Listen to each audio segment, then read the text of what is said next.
Mobile phone repair പഠിക്കുന്ന നിങ്ങൾക്ക് electronics ഘടകങ്ങളെക്കുറിച്ച് വ്യക്തമായ ധാരണയുണ്ടാകേണ്ടത് വളരെ പ്രധാനമാണ്. ഇന്ന് നമ്മൾ പഠിക്കാൻ പോകുന്നത് ഐസികൾ അല്ലെങ്കിൽ ഇൻ്റഗ്രേറ്റഡ് സർക്യൂട്ട്സ് എന്ന അതിപ്രധാനമായ ഘടകത്തെക്കുറിച്ചാണ്. മൊബൈൽ ഫോണിൻ്റെ ഹൃദയവും തലച്ചോറുമെന്ന് വേണമെങ്കിൽ ഇവയെ വിശേഷിപ്പിക്കാം. എന്താണ് ഒരു ഐസി? ഒരു ഐസി അല്ലെങ്കിൽ ഇൻ്റഗ്രേറ്റഡ് സർക്യൂട്ട് എന്നത് ഒരു ചെറിയ സെമി കണ്ടക്ടർ ചിപ്പിൽ നിർമ്മിച്ച നിരവധി ട്രാൻസിസ്റ്ററുകൾ, റെസിസ്റ്ററുകൾ, കപ്പാസിറ്ററുകൾ, ഡയോഡുകൾ തുടങ്ങിയ ഇലക്ട്രോണിക് ഘടകങ്ങളുടെ ഒരു സങ്കീർണ ശൃംഖലയാണ്. ഈ ഘടകങ്ങളെല്ലാം ഒരുമിച്ച് ചേർന്ന് ഒരു പ്രത്യേക ധർമ്മം നിർവഹിക്കുന്നു. ലളിതമായി പറഞ്ഞാൽ ഒരു വലിയ ഇലക്ട്രോണിക് സർക്യൂട്ടിനെ ഒരു ചെറിയ ചിപ്പിലേക്ക് ഒതുക്കിയിരിക്കുന്നു. ഇത് ഉപകരണങ്ങൾ ചെറുതാക്കാനും വേഗത കൂട്ടാനും കൂടുതൽ കാര്യക്ഷമമാക്കാനും സഹായിക്കുന്നു. ഐസികൾ എങ്ങനെ പ്രവർത്തിക്കുന്നു?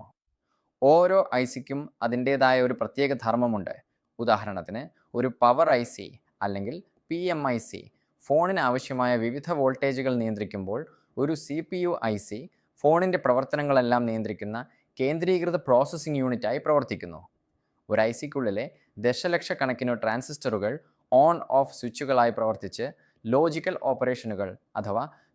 ഓപ്പറേഷൻസ് നടത്തുന്നു. ഇത് വിവരങ്ങൾ പ്രോസസ്സ് ചെയ്യാനും സംഭരിക്കാനും കൈമാറാനും സഹായിക്കുന്നു. പിന്നൗട്ടുകളിലൂടെ അല്ലെങ്കിൽ ബോൾ ഗ്രിഡ് അറേ പാഡുകളിലൂടെയാണ് ഐസികൾ ബോർഡുമായി ബന്ധിക്കുന്നത്.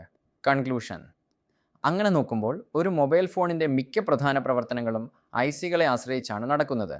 അതിനാൽ ഐസിയുടെ ഘടന, പ്രവർത്തനം, തരം എന്നിവ മനസ്സിലാക്കുന്നത് മൊബൈൽ റിപ്പയർ പഠിക്കുന്നവർക്ക് അത്യാവശ്യമാണ്. ഇത് മനസ്സിലായാൽ മാത്രമേ നിങ്ങൾക്ക് ഫോണിലെ ഫോൾട്ടുകൾ കണ്ടെത്താനും ശരിയായ റിപ്പയർ ചെയ്യാനും കഴിയൂ. ഇതുപോലുള്ള കൂടുതൽ വീഡിയോകൾ കാണാൻ ഞങ്ങളുടെ ചാനൽ സബ്സ്ക്രൈബ് ചെയ്യൂ.